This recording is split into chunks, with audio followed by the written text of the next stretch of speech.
इधर देखो, बात करते हैं हम परमाणु, या इंग्लिश में बोलते हैं बेटा उसको एटम। ठीक है, तो इसके पहले हम डाल्टन का परमाणु सिद्धांत पढ़ चुके। डाल्टन के परमाणु सिद्धांत में क्या बताया गया था कि जो भी आपका पदार्थ बना होता है वो छोटे छोटे कणों से मिलकर बना होता है। उन कणों को हम क्या कहते हैं? परमाणु। उस छोटे कण से और छोटा कण कोई भी नहीं होता। सबसे छोटा कण कौन होता है? परमाणु। तो पहला पॉइंट तो यही है परमाणु के लिए, जो डाल्टन ने बताया था। क्या बताया था? कि पदार्थ का, कोई भी पदार्थ, यही पढ़ा था ना अपन ने अभी, कोई भी पदार्थ है वो छोटे छोटे कणों से मिलकर बना है, और इस कण को ही हम क्या कहते हैं? परमाणु। नंबर 2, अब ये इतना छोटा है कि इसको तोड़ा नहीं जा सकता। तो परमाणु कैसा होता है? तो आप कह दोगे सर परमाणु होता है अविभाजित, इसको विभाजित नहीं कर सकते सर, अविभाजित होता है। क्लियर? इसको और छोटे कणों में नहीं तोड़ा जा सकता। तीसरा पॉइंट क्या कह रहा? तीसरा पॉइंट ये कह रहा है कि जब भी कोई रासायनिक अपक्रिया होती है, कोई भी रासायनिक अपक्रिया होती है, तो अभी अपन ने पढ़ा भी था, जैसे अपन ने कहा था Na का एक परमाणु, Cl का एक परमाणु, अणु बन गया NaCl। तो जब रासायनिक क्रिया होती है तो उसमें भाग कौन लेता है बेटा? परमाणु, ना कि अणु। भाग हमेशा कौन लेगा? तो 3 पॉइंट आपको आ गए। प्रत्येक पदार्थ छोटे छोटे कणों से मिलकर बना होता है, जिन्हें परमाणु कहते हैं। पहला पॉइंट, ये परमाणु जो होता है इतना छोटा होता है, अविभाजित होता है, इसको हम विभाजित नहीं कर सकते। दूसरा पॉइंट, तीसरे पॉइंट में ये बताया जब कोई रासायनिक अपक्रिया होती है तो परमाणु ही आपस में मिलकर क्या बनाते हैं? अणु। मतलब किसी भी रासायनिक अपक्रिया में अणु भाग नहीं लेता सर, परमाणु भाग लेता है। क्लियर? ये किसके बारे में जान रहे हम? परमाणु के बारे में। अब किसके बारे में जान रहे? अणु के बारे में। तो यही लिख दो अणु। इंग्लिश में कहते हैं बेटा इसको मॉलिक्यूल।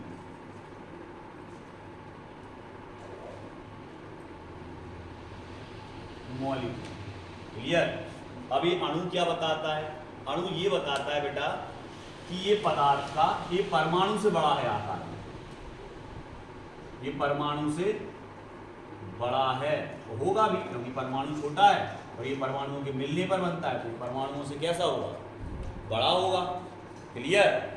दूसरी चीज क्या है? पहला पॉइंट हो गया। दूसरा पॉइंट क्या कहता? इसको विभाजित कर सकते हैं सर, तोड़ सकते हैं। अणु को क्या कर सकते हैं?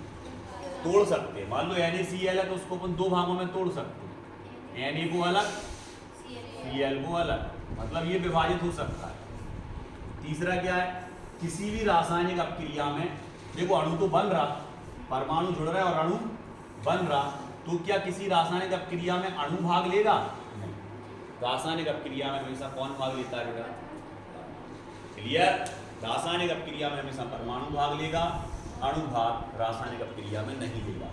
इसको अविभाजित है, इसको विभाजित नहीं कर सकते, इसे हम विभाजित कर सकते हैं। किसी भी रासायनिक अपक्रिया के दौरान ये तो विभाजित हो सकता है, लेकिन ये विभाजित नहीं हो सकता रासायनिक क्रिया के दौरान। क्रिया कोई भी रासायनिक अपक्रिया, ये पदार्थ का सबसे छोटा कण है, आ गया समझ में? और ये क्या है? ये परमाणुओं के मिलने पर बनता है। क्लियर? अब चौथा पॉइंट आए तो ये स्वतंत्र अवस्था में नहीं रह सकता बेटा, स्वतंत्र अवस्था में नहीं रह सकता। कौन नहीं रह सकता बेटा स्वतंत्र अवस्था में? परमाणु। लेकिन अणु रह सकता है, ये स्वतंत्र अवस्था में बेटा रह सकता है। ये अंतर भी हो गए आपके चारों, ये अंतर भी हो गए आपके चारों, और इनके बारे में आप जान भी गए। क्लियर? अब बात हम करते हैं बेटा अणु की, अणु के प्रकार। अब हम अणु के प्रकार पढ़ने जा रहे हैं। तो अगर हम अणु के प्रकार इंग्लिश में बोलेंगे टाइप्स ऑफ मॉलिक्यूल।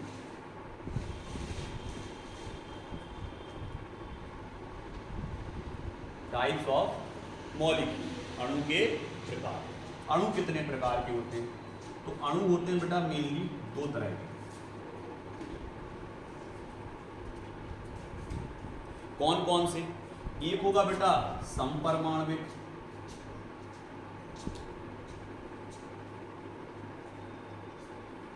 सम परमाणविक अलग समझ में ही आ रहा, सम माने समान, परमाणविक माने परमाणु, जो समान परमाणुओं के मिलने पर बनेगा वो सम परमाणविक। क्लियर? और इधर कौन सा है सर? ये है हमारा विषम परमाणविक, मतलब इसमें अलग अलग तरीके के परमाणु जुड़े होंगे। तो जो अणु अलग अलग प्रकार के परमाणुओं से मिलकर बनता है वो विषम परमाणविक क्या कहलाएगा? अणु। और जो एक ही प्रकार के परमाणुओं से मिलकर बनेगा, सर एक उदाहरण बताना, H2, देखो दोनों H हैं, N2, O2, Cl2, P4, देखो चारों फास्फोरस के परमाणु हैं, S8, O3 ओजोन, ये देखो इनमें सब समान परमाणु हैं। अगर इसकी बात करें तीनों ऑक्सीजन है, इसकी बात करें तो आठों के आठों सल्फर हैं S, इसमें बात करें तो चारों के चारों फास्फोरस हैं, इसमें बात करें तो दोनों क्लोरीन है, दोनों ऑक्सीजन है, दोनों नाइट्रोजन, दोनों हाइड्रोजन। क्लियर? ये कौन से आपके अणु हैं? सम परमाणविक अणु हैं। क्लियर? लेकिन यहाँ अगर हम बात करें HCl तो आप कह दोगे अलग अलग है सर, H अलग है Cl अलग है, comma CO2 comma NH3 comma PCl5, आ गया समझ में? PCl5। तो यहाँ पर अगर अपन बात करें तो ये सब कैसे हैं? विषम परमाणु। सर एक आध और बताएं, जैसे आप ये बहुत समय से पढ़ते आ रहे हैं C6H12O6, ग्लूकोज का अणु है, ये सब जानते हैं, ग्लूकोज का फॉर्मूला होता है C6H12O6। और ये कैसा है? देखो इसमें कार्बन भी, हाइड्रोजन भी, ऑक्सीजन भी। क्लियर? आ गया ये चीज समझ में सबको अच्छे से? क्लियर? कोई दिक्कत बेटा? कोई दिक्कत नहीं। अब आते हैं हम विषम परमाणविक अणु के प्रकार। अब विषम परमाणविक अणु भी बेटा बहुत सारे प्रकार के होते हैं। तो अगर हम बात विषम परमाणविक अणुओं की करें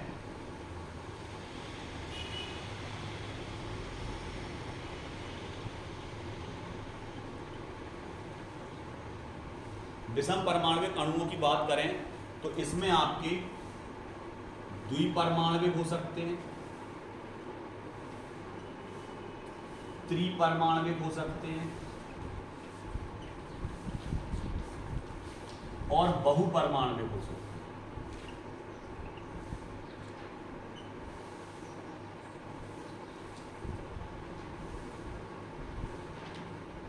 अब सर द्विपरमाणविक में क्या आएंगे? विषम में चल रहा है द्विपरमाणविक जो दो परमाणुओं से मिलकर बना होगा, त्रिपरमाणविक जो तीन परमाणु और बहुपरमाणविक बहुत सारे। क्लियर? तो यहां पर अगर अपन बात करें द्विपरमाणविक की तो HCl, NaCl, KCl, ये सब CO, कार्बन मोनोऑक्साइड, ये सब कैसे हैं? द्विपरमाणु, क्योंकि इनमें दो परमाणु हैं बस। क्लियर? त्रिपरमाणविक में क्या आएगा? H2O, देखो दो हाइड्रोजन एक oxygen, CO2 carbon dioxide, SO2 sulphur dioxide. आ गया समझ में? ये सब काय में आएंगे आपके? त्रि। अब बहुपरमाणविक पे आ जाएंगे, PCl5 5 और 1 6, SF6 6 और 1 7, IF7, C6, H12O6, ये सब कौन से बेटा? बहुपरमाणु। क्लियर? आ गया अच्छे से समझ में पूरा? अब आप इनको याद कर लें। ठीक है?